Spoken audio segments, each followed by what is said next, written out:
Nunca imaginé que un día tocaría la puerta de mi propia casa y nadie abriría.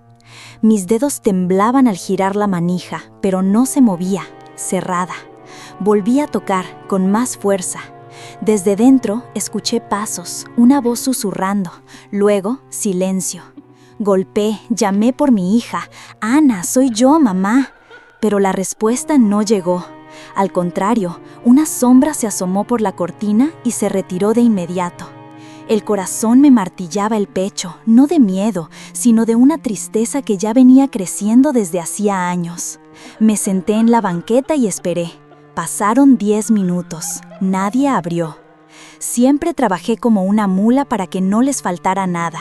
Desde que su padre se fue, fui madre, padre, sostén y escudo. Lavaba ropa ajena en casa para estar cerca de ellos, para verlos crecer. Comía menos, dormía poco, pero nunca me quejé. Soñaba con envejecer rodeada de mis nietos, de los olores de la cocina, de las risas en la sala. Pero ese día, frente a la puerta cerrada, entendí que la vida tiene otra forma de pagar. No con monedas ni abrazos, paga con soledad, con esa indiferencia tan brutal que duele más que un golpe. El genro, ese tal Mauricio, apareció detrás del vidrio con los brazos cruzados. Se notaba incómodo. Me hizo una seña de no con la cabeza, como si yo fuera una extraña. «No hay lugar», dijo con voz seca. «No puedes quedarte aquí más». ¿Cómo? Después de criar a su mujer, de cuidar a sus hijos cuando salían de noche, ¿ahora era yo una carga? Ana no dio la cara. Solo escuché su voz a lo lejos. «Ya hablamos, mamá, no insistas». ¿Cuándo hablamos? ¿En qué momento decidieron que yo ya no era parte de su hogar? Con la bolsa del mandado aún en la mano, caminé hacia la parada del camión. No sabía a dónde ir. Pensé en mi hijo menor, Ernesto, el que siempre me decía, «Mamá, tú eres mi reina». Tal vez él sí abriría la puerta. Tomé un colectivo y recorrí media ciudad. En el camino, recordé sus cumpleaños, sus lágrimas cuando se cayó por primera vez, su miedo a los truenos. Llegué a su edificio y toqué el timbre. La esposa salió. Tenía una cara larga, molesta. «No es buen momento, doña», dijo.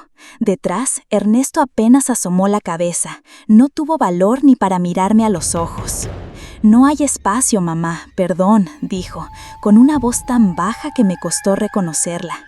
«Estamos con problemas, no cabemos ya». No lo escuché terminar. Di media vuelta. Las piernas me pesaban, pero aún más el alma. Me senté en una banca del parque más cercano, ese que tantas veces cruzamos de la mano cuando él era niño. Era de noche, fría, oscura. Nadie me miraba, aunque los autos pasaban, aunque los perros ladraban a lo lejos. Me sentía invisible, como si ya no existiera, como si me hubieran borrado del mundo. Las luces del alumbrado eran pálidas y parpadeaban. Me acomodé como pude en la banca. Apreté la bolsa del mandado contra el pecho, como si fuera un escudo. Pensé en gritar, en llorar, en levantarme y caminar hasta desaparecer, pero me quedé ahí, inmóvil. Las lágrimas vinieron solas, calientes, no por el frío, sino por la traición. Pensé en el hijo que tuve que dar en adopción cuando era una niña. Fue el único momento de mi vida donde me sentí forzada a escoger entre dos dolores. Elegí seguir adelante con los que me quedaban. Y ahora, ninguno estaba. Pasaron horas. Un hombre borracho pasó tambaleándose, pero no me dijo nada. Una pareja se besaba bajo un árbol cercano, sin verme. Una señora que paseaba un perro me observó con desdén, como si yo fuera basura. Y entonces entendí algo brutal. Cuando una madre envejece, se vuelve un mueble, un estorbo, y nadie quiere cargar con eso, ni quienes mamaron de su pecho, ni quienes lloraron en su regazo. La ciudad era inmensa, pero yo ya no tenía un lugar. Dormí sentada, encogida, rezando para que la mañana trajera un milagro, o el olvido. Al amanecer, la luz me despertó con violencia. Los huesos crujían. No había desayunado. La bolsa del mandado ya no tenía nada útil. Una lata de frijoles, un pan aplastado y una botella de agua tibia. Me levanté sin rumbo, solo por instinto. Crucé calles, pasé frente a una iglesia cerrada, miré un café que no podía pagar. Me acerqué a una caseta telefónica, una reliquia, y marqué el número de Ernesto. Me contestó, pero antes de que pudiera hablar, me dijo: «No puedo, mamá, ya te lo dije», y colgó. El pitido del teléfono fue como un clavo final en el ataúd de mi esperanza. Me senté nuevamente, no sabía cuánto más podría soportar. Sentía un vacío tan profundo que pensé que podría desaparecer. Estaba a punto de cerrar los ojos cuando un hombre, bien vestido, de unos 40 años, se acercó. Tenía un rostro familiar, aunque no podía ubicarlo. Se agachó frente a mí, con respeto, y dijo algo que hizo que el corazón me diera un vuelco. «¿Usted es Rosa María Méndez?». Asentí, confundida. Llevo años buscándola. Alguien muy especial me pidió que la encontrara. Me quedé sin aliento, y en ese momento supe que nada volvería a ser igual. El hombre me miraba como si me conociera desde siempre, pero yo no lograba ubicarlo. Tenía una voz suave, una mirada honesta y ese tipo de calma que uno solo encuentra en gente que ha sufrido mucho, pero ha aprendido a esconderlo. «Soy Gabriel», dijo. El nombre me sonó tan lejano como una canción olvidada. Mi madre biológica se llamaba Rosa María Méndez, agregó. Y entonces sentí cómo el suelo desaparecía bajo mis pies. No podía ser, no ahora, no así. Me llevé la mano al pecho, como para confirmar que el corazón todavía latía. Me quedé muda. Por un instante pensé que era un error o una cruel coincidencia del destino. Pero cuando me miró de nuevo y sacó del bolsillo una pequeña fotografía arrugada, lo supe. Era él, mi hijo perdido. Aquel bebé que tuve que entregar cuando tenía apenas 16 años, obligada por mi padre y un cura sin alma. Recordaba cada rasgo de su rostro de niño, y en los ojos de aquel hombre vi la misma expresión que vi al despedirme de su cuna. Me costaba respirar, las palabras no salían, solo lágrimas, lentas, silenciosas. Me tomó años encontrarla, dijo mientras se sentaba a mi lado. No buscaba venganza, solo respuestas. Yo no sabía por dónde empezar. ¿Cómo se explica a un hijo que no se le abandonó por falta de amor, sino por miedo, por imposición, por pobreza? Le tomé la mano. Era fuerte, firme, pero temblaba igual que la mía. «Nunca te olvidé», le dije al fin. «Te soñaba cada cumpleaños, te pedía perdón cada noche. Fuiste la herida más grande que jamás cerró». Gabriel bajó la cabeza y soltó un suspiro que parecía haber esperado toda una vida. Nos quedamos en silencio. La ciudad se movía alrededor como un animal indiferente. Los autos pasaban, las personas caminaban sin mirar. Pero ahí, en ese banco de concreto, el tiempo se detuvo. Gabriel me contó que fue adoptado por una familia del norte, que nunca le ocultaron su origen, que tuvo una infancia buena, pero siempre sintió una ausencia que no podía explicar. Y cuando mis padres murieron, decidí buscarte, no para reclamarte nada, sino porque sentía que me faltaba una mitad, dijo. Yo lloraba sin consuelo, como una niña. Le conté mi historia con la voz entrecortada, cómo me obligaron a darlo, cómo crecí con la culpa, cómo luché por ser buena madre para los otros hijos, y cómo ellos finalmente me habían dejado sola. Gabriel no me interrumpió. Me escuchó con respeto, con ese silencio compasivo que duele más que un grito. Yo también fui padre hace poco, me confesó, y cuando tomé a mi hijo en brazos, supe que no podía vivir sin conocer a la mujer que me trajo al mundo. Entonces entendí, no era solo un reencuentro, era una oportunidad, un nuevo comienzo. ¿Dónde está durmiendo?, preguntó. Señalé el banco, avergonzada. No por la pobreza, sino por lo que eso representaba, la absoluta falta de amor. Gabriel no dijo nada, se puso de pie y me ofreció la mano. Vamos, mamá, ya no va a dormir más en la calle, usted viene conmigo. Dudé, no por miedo a él, sino por todo lo que la vida me había quitado, pero sus ojos no mentían. Por primera vez en años, alguien me miraba como madre. Me levanté despacio y sentí como si el peso de décadas de abandono se despegara un poco de mis hombros. Caminamos juntos por calles que ya no me parecían tan hostiles. Me llevó a su coche, un sedán modesto pero limpio. En el trayecto no hablamos mucho, solo nos mirábamos de vez en cuando, tratando de reconocernos. Yo buscaba en él los gestos que no vi crecer, él buscaba en mí la ternura que siempre imaginó. Al llegar a su casa, una mujer joven y un niño de pocos años nos esperaban en la entrada. Ella es Mariana, mi esposa, dijo él. Ella me sonrió, sin juicio ni lástima, y el niño corrió a esconderse detrás de sus piernas. Y ese es Emiliano, su nieto. Sentí un nudo en la garganta. ¿Cómo era posible que en un solo día pasara de dormir sola en una banca, invisible para mis propios hijos, a tener frente a mí una familia que aún me reconocía como algo más que una carga? Mariana me abrazó sin decir nada. Emiliano se me acercó con timidez. ¿Eres la abuela de mi papá?, preguntó con una voz tan dulce que me rompió por dentro. Sí, mi amor, soy tu abuelita, respondí, acariciándole el cabello. Gabriel me miró con ojos húmedos. Por primera vez en mucho tiempo, sentí que volvía a existir. Esa noche dormí bajo techo. No era una cama lujosa, pero era tibia y sobre todo era mía. Mariana me dejó una manta suave, Gabriel me preparó un té y Emiliano dejó un dibujo en la mesa, un corazón con 4 figuras tomadas de la mano. No pregunté nada más, no pedí explicaciones, solo cerré los ojos y agradecí en silencio. Porque en medio de todo el dolor, el rechazo y la soledad, la vida, de alguna forma inexplicable, me había devuelto lo que creí perdido para siempre, pero el destino aún tenía algo más reservado. Esa mañana desperté con una calma que no recordaba. La habitación era modesta, pintada en tonos claros, con una pequeña ventana por donde se colaba la luz del sol. Podía oler café desde la cocina y el eco suave de risas infantiles llenaba el aire. Por un momento creí estar soñando. Me quedé mirando el techo, repasando cada instante de lo vivido el día anterior, como si necesitara confirmar que todo era real. La puerta se abrió despacio. Era Gabriel con una taza en la mano. «Buenos días, mamá», dijo. «¿Dormiste bien?» Asentí. Y mi voz, temblorosa, respondió, como no dormía desde hace años. Desayunamos juntos por primera vez. Mariana me trataba con una calidez que me desarmaba. Emiliano, aún tímido, se sentó a mi lado y me ofreció un trozo de pan.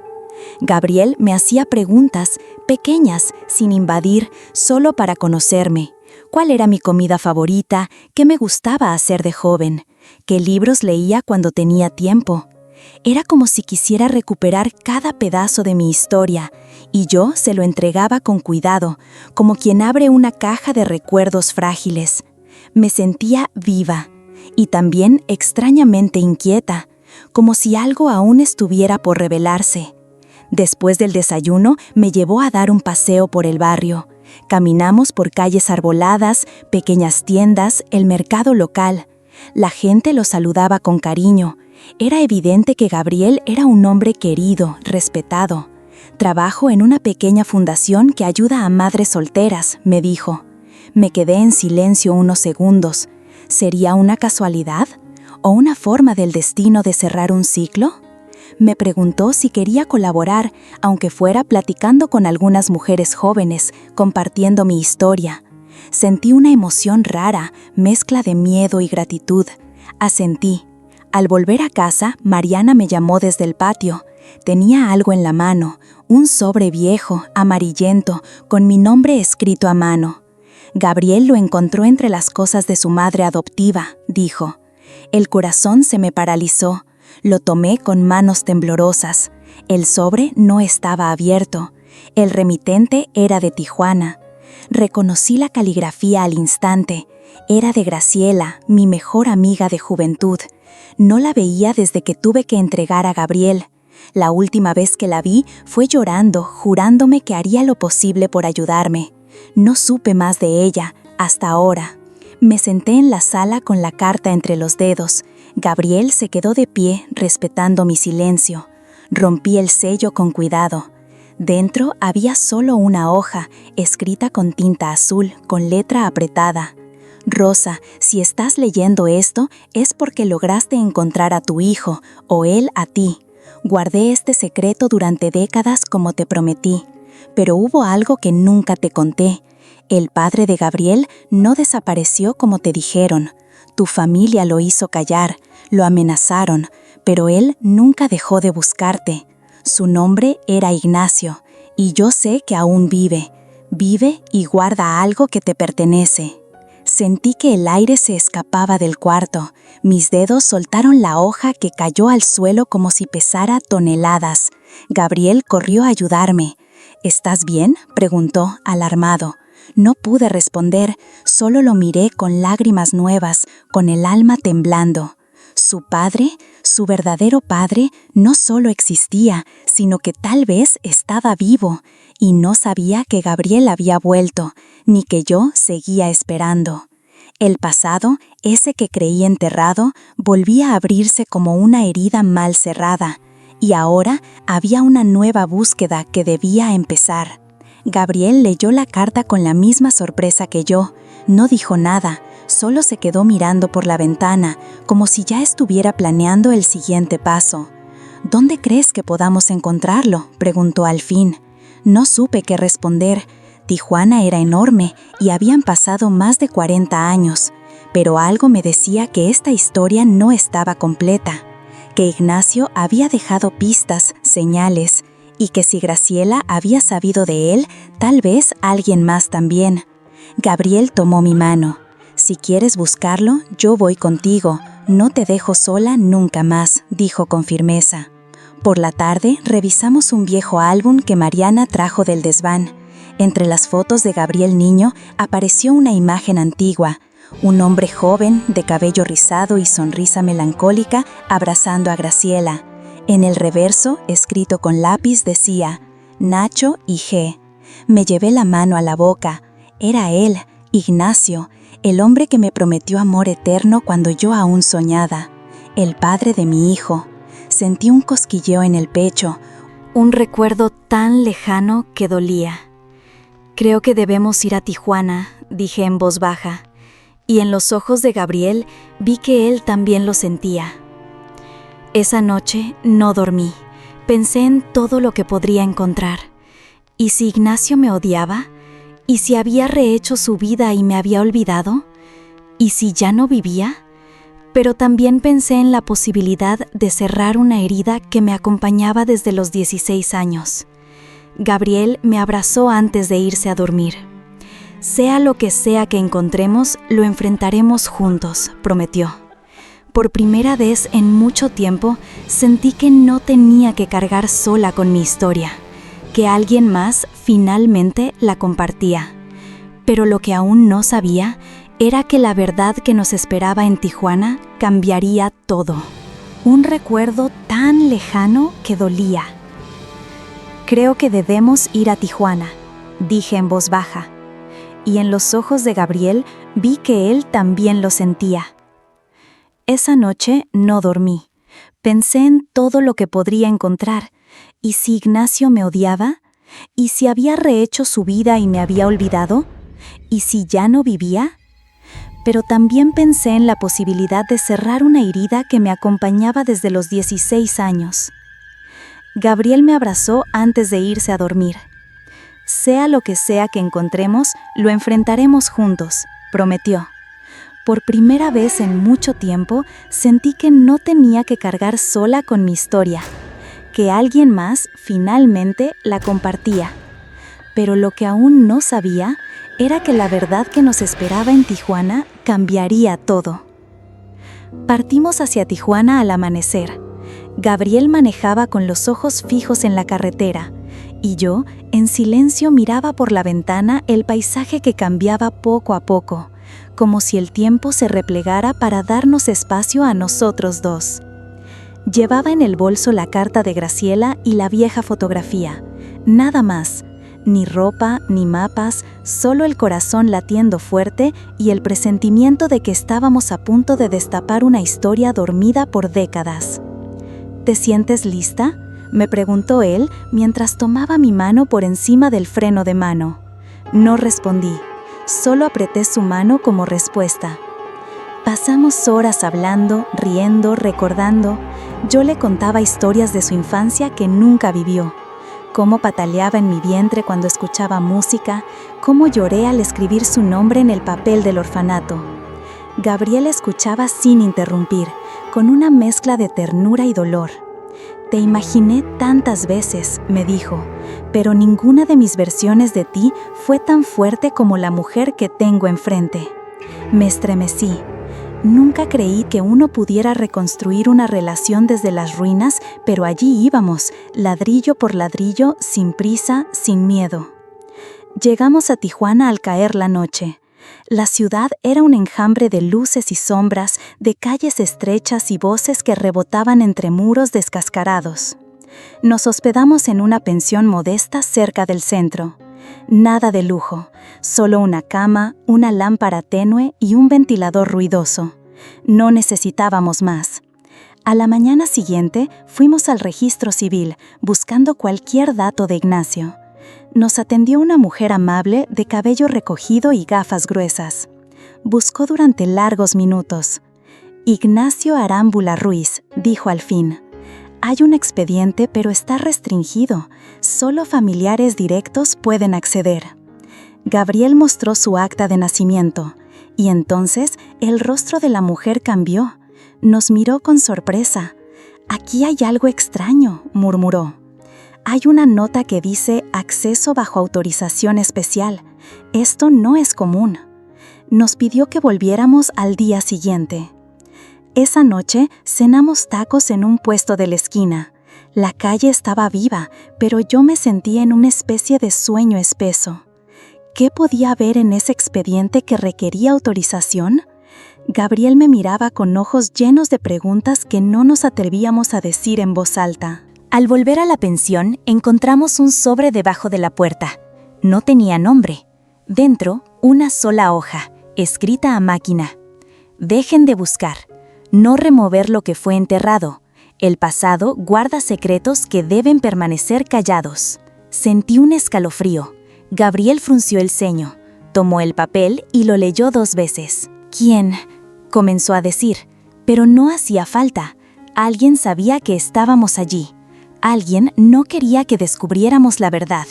Pero en lugar de asustarnos, el mensaje nos empujó más.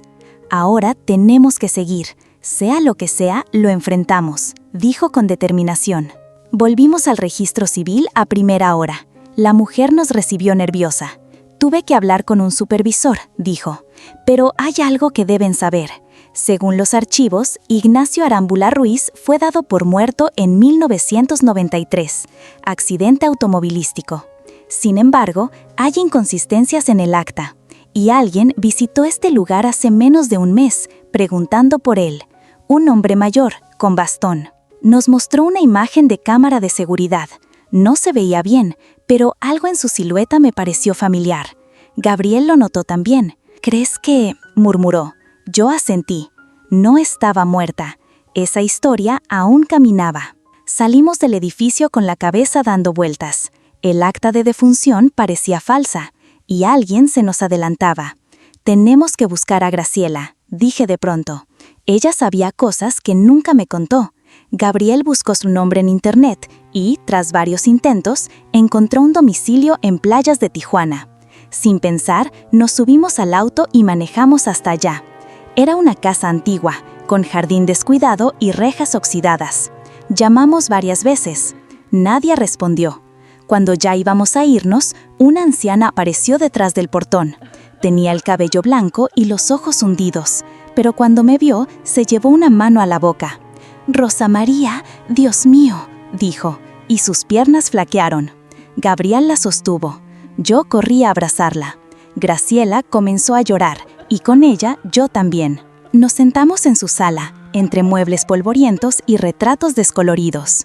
«Nunca pensé volver a verte», dijo, «pero sabía que algún día vendrías. Y si estás aquí, es porque descubriste algo». Gabriel le mostró la carta.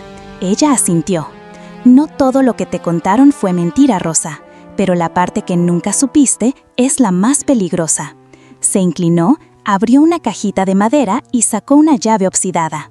«Esto abre un archivo que Ignacio me pidió guardar si alguna vez tú o tu hijo regresaban».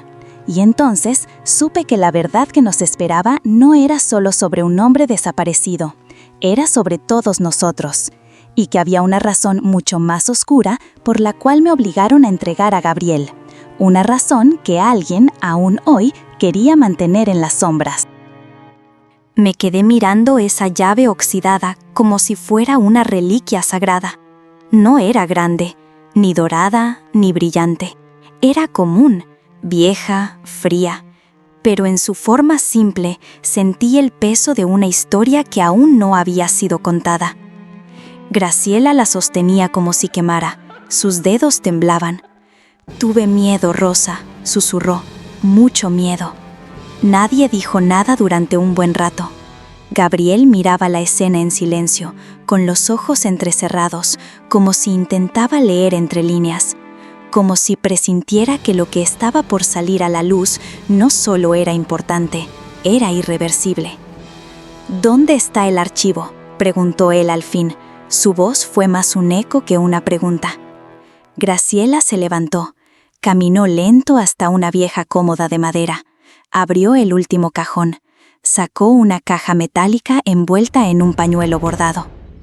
Colocó la caja sobre la mesa. La miramos los tres, en silencio. Me juró que nunca debía abrirla, que solo tú o él, dijo señalando a Gabriel, tenían derecho. Puso la llave en mis manos, respiré hondo y la giré. El clic sonó como un disparo en un cuarto cerrado. Adentro había dos cosas: una libreta de cuero negro gastada por los años y un sobre amarillo sellado con cera. Tomé primero la libreta. Temblaban mis manos. Gabriel se acercó y me ayudó a sostenerla. Comenzamos a leer. 10 de marzo, 1982. Si estás leyendo esto, Rosa, es porque la verdad salió a flote, o porque el pasado no soportó más el silencio. Me llamo Ignacio Arámbula y sigo vivo, no como quise, pero sí como pude. Cerré los ojos, el corazón me martillaba en el pecho. Continuamos. Tu padre me amenazó, me acusó de un delito que no cometí. Dijo que si no desaparecía, acabaría conmigo y con mi familia. No me dejó opciones. Me hicieron firmar una confesión falsa. Me acusaron de seducirte, de corromperte.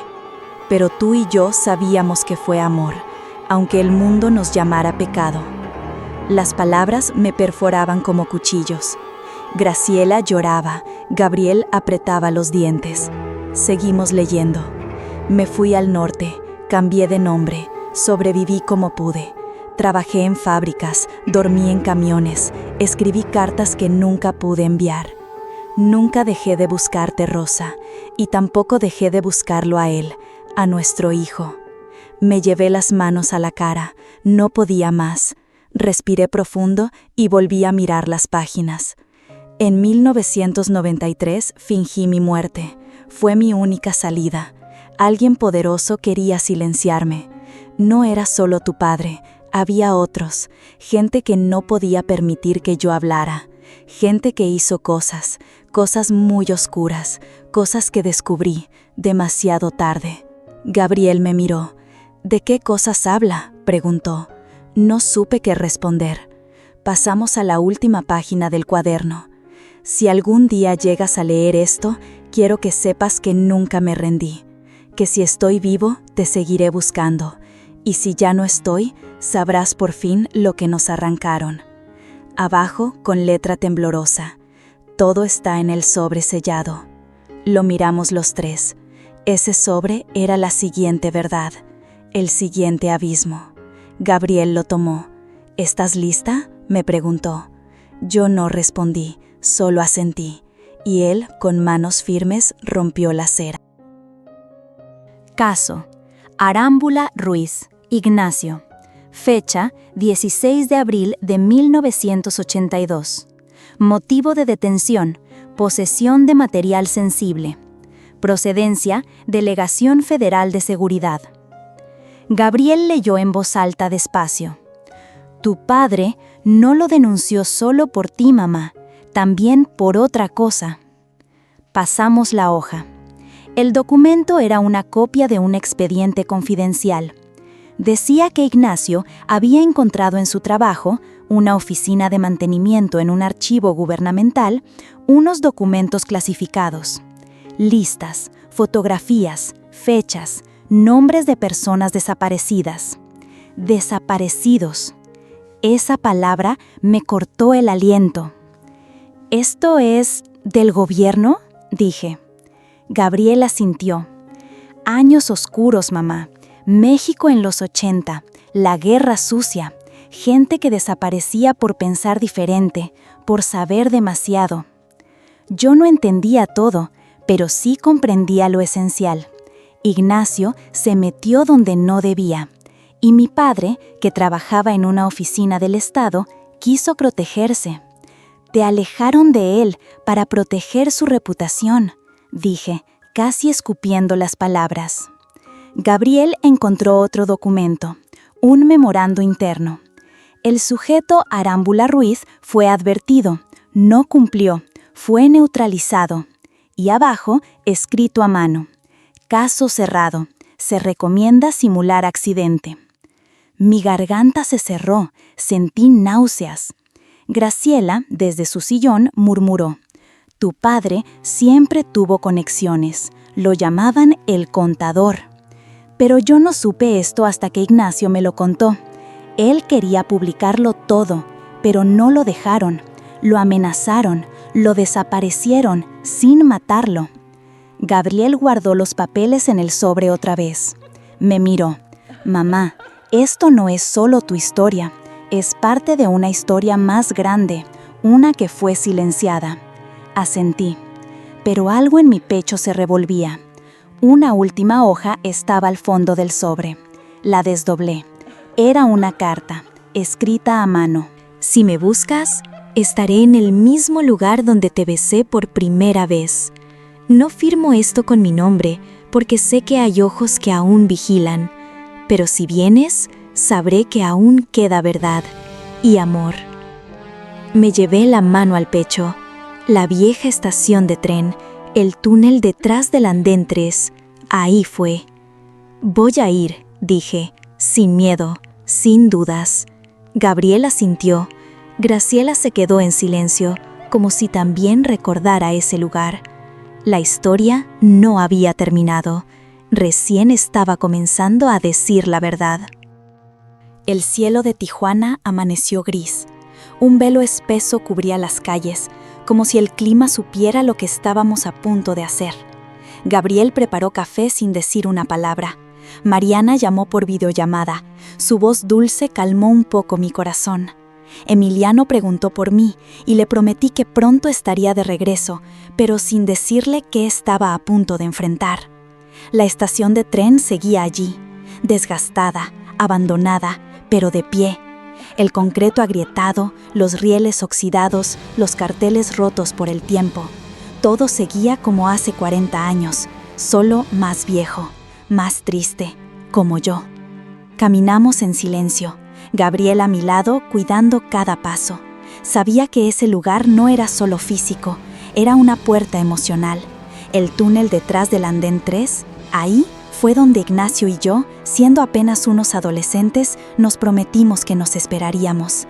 Ahí donde nos besamos por primera vez, con los ojos cerrados y el alma abierta. ¿Estás segura?, preguntó Gabriel. Sí, si él escribió esa nota, sabía que yo entendería. Bajamos por el pasillo angosto.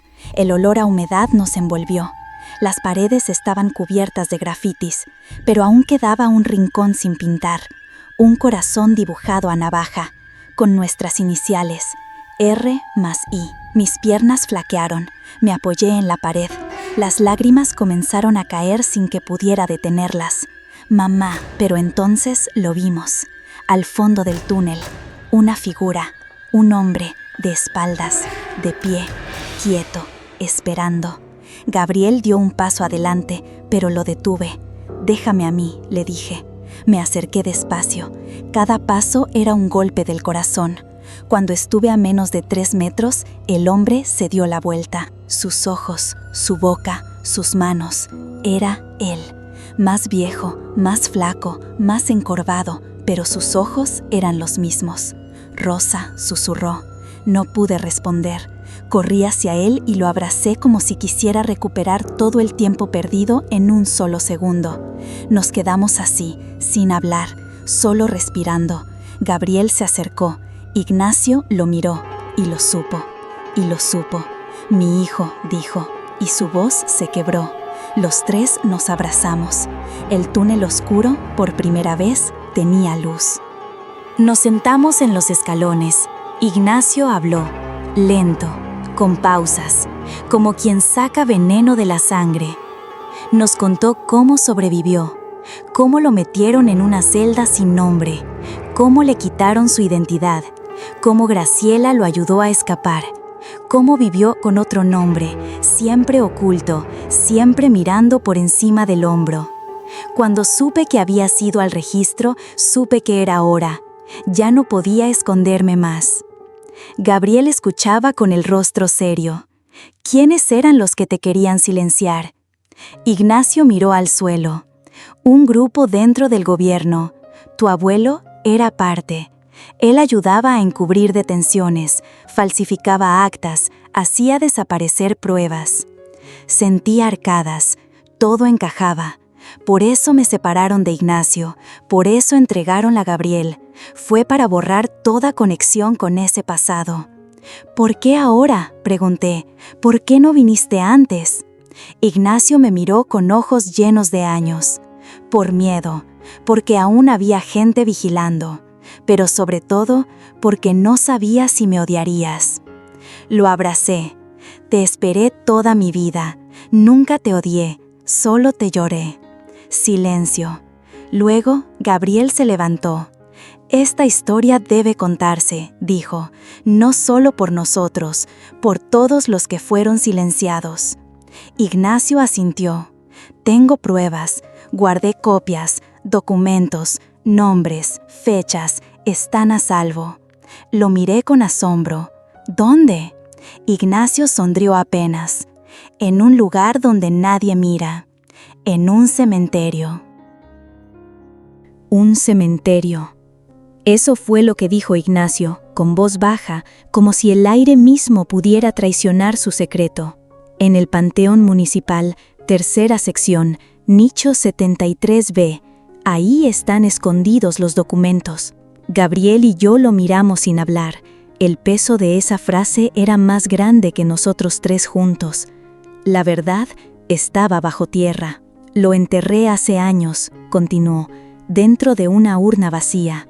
Nadie pregunta por las cenizas de un difunto sin nombre.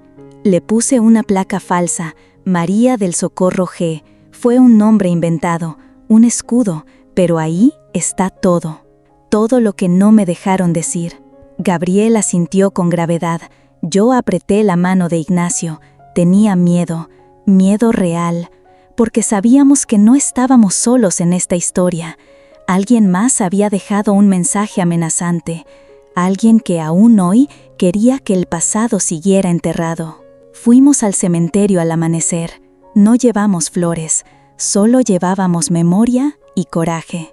La tercera sección estaba al fondo, vieja, olvidada, cubierta de maleza y cruces oxidadas.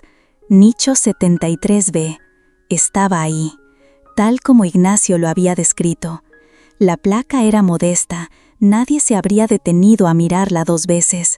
Gabriel llevó una pequeña palanca y con cuidado quitó el marco. Dentro, una urna metálica, ligera. La bajamos sin ruido. Nos fuimos a la camioneta. Abrimos la urna en la parte trasera, lejos de miradas. Dentro, una carpeta envuelta en plástico sellado. La abrimos y lo que vimos nos dejó sin aire. Fotografías, documentos clasificados, órdenes de detención sin fundamento, listas con nombres, algunos tachados, otros aún visibles. Entre ellos reconocí uno que me heló la sangre. Padre José Martín Aguilar. «Ese era el cura del barrio», susurré, «el que convenció a mi padre de obligarme a entregar a Gabriel». «Aquí está», dijo Gabriel, señalando un informe. «Colaborador externo, encargado de vigilar casos femeninos sensibles, nivel confidencial». Sentí náuseas. Cada página era una herida nueva.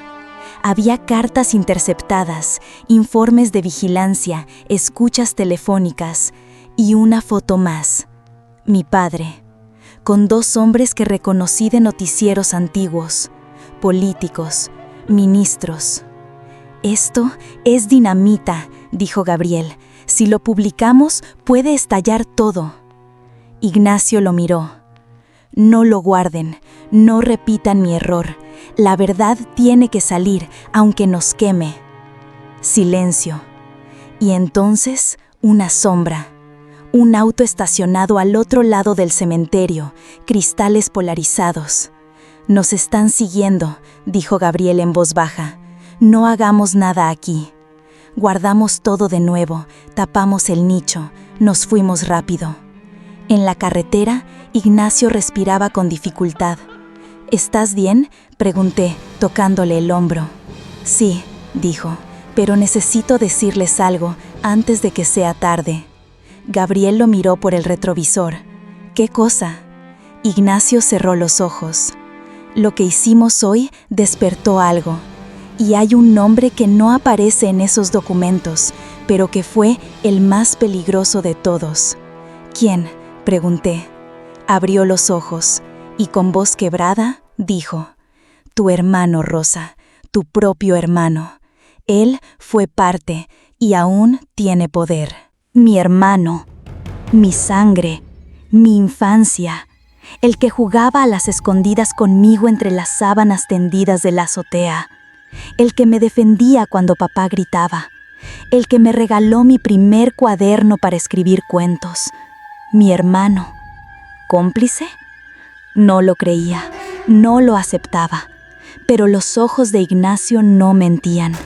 «Él no era como tú», me dijo, mientras el auto devoraba kilómetros bajo el sol de mediodía. «Él sí siguió los pasos de tu padre. Entró en política, trabajó con los mismos hombres. Lo vi una vez en una reunión con uno de los jefes de inteligencia». «¿Estás seguro?», pregunté, con un nudo en la garganta. Ignacio asintió. Su nombre nunca aparece directamente en los documentos, pero firmaba como CR. Y lo oí con estos oídos, dando la orden de que me detuvieran. Me llevé las manos a la cara. El alma se me desgarraba. Era como si algo en mí se rompiera, algo muy antiguo. Gabriel no dijo nada, pero su mirada cambió. «¿Dónde está ahora?», preguntó con voz tensa. «Ciudad de México. Cargo importante en una fundación privada, pero tiene conexiones, muchas». Yo no podía hablar. Solo recordaba la última vez que vi a Carlos. Fue en el funeral de mi madre. Me abrazó, me besó la frente. Me dijo: «Siempre serás mi niña Rosa». Ahora esa frase sonaba como veneno. Nos detuvimos en una gasolinera. Tomé aire, fui al baño, me miré en el espejo y supe que no podía seguir huyendo de esta verdad. «Tenemos que ir a verlo», dije al salir. Gabriel e Ignacio me miraron. «¿Estás segura?», preguntaron al mismo tiempo. «Sí, quiero mirarlo a los ojos. Quiero saber si todo este tiempo me vio como enemiga». Esa noche dormimos en silencio, en cuartos separados. Nadie quería hablar, pero todos sabíamos que, al amanecer, el destino iba a cambiar de dirección. El sol salió con un calor seco, casi hostil. Tomamos la carretera hacia la Ciudad de México. 5 horas de curvas, pensamientos y silencio pesado.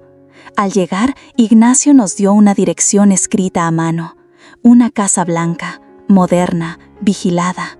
«Ahí vive», dijo. Nos quedamos en el coche por unos minutos. Gabriel revisó el entorno, anotó placas, observó cámaras. Tiene seguridad, está preparado, no es solo un político retirado. Este hombre aún mueve piezas. Respiré hondo, bajé del auto.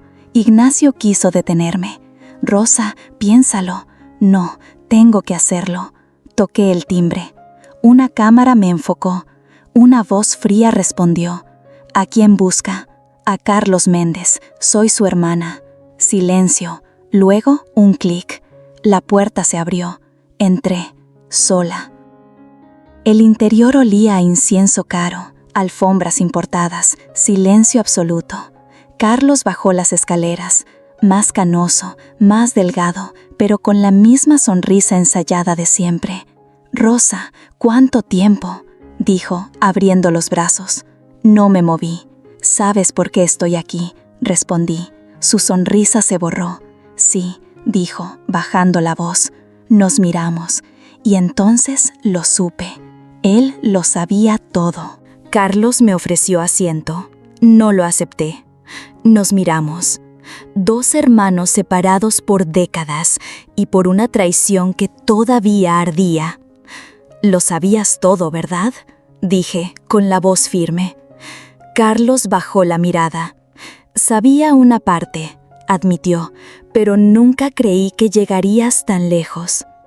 «Nos obligaron a separarnos», continué, «a Ignacio, a mí, a Gabriel. ¿Y tú qué hiciste? ¿Callar? ¿Firmar?». Carlos suspiró. Se dejó caer en el sillón. Parecía envejecido de golpe. «Fue más que eso. Papá me entrenó, me metió en ese mundo. No se trataba de querer, era deber». «¿Deber? ¿Romper una familia era un deber?». Carlos no respondió, solo miró la chimenea, como si las llamas pudieran limpiarlo de culpa. Sabía que Ignacio no era un criminal, pero también sabía que si no cooperaba, nos arrastraría a todos. «¿Y Gabriel, mi hijo, también sabías?». Carlos asintió con tristeza. «Lo supe años después, pero para entonces ya estaba todo perdido». Las palabras eran cuchillos. «¿Tú me protegías o me traicionabas?». Carlos tragó saliva. «Ambas cosas, Rosa, ambas cosas». En ese momento, Gabriel entró. Ignacio lo seguía con pasos lentos. Carlos se puso de pie. Padre, hijo y hermano, todos en la misma sala, por primera vez. Nadie gritó, no hubo golpes, solo miradas que decían todo. Gabriel se acercó a Carlos. «Usted ayudó a destruir a mi madre, a mi padre, pero esta historia ya no es de ustedes, es nuestra, y la vamos a contar». Sacó del bolso una memoria USB. Los documentos ya están digitalizados, están en la nube, copias en varios medios, y mañana se publican. Carlos no dijo nada, solo se dejó caer otra vez. «¿Por qué ahora?», susurró. «Porque ya no tenemos miedo», respondí yo. 2 semanas después, los documentos salieron a la luz. Portadas, noticieros, redes sociales ardiendo. La historia de Ignacio Arámbula, las pruebas de desapariciones, los nombres, y entre ellos el de Carlos Méndez.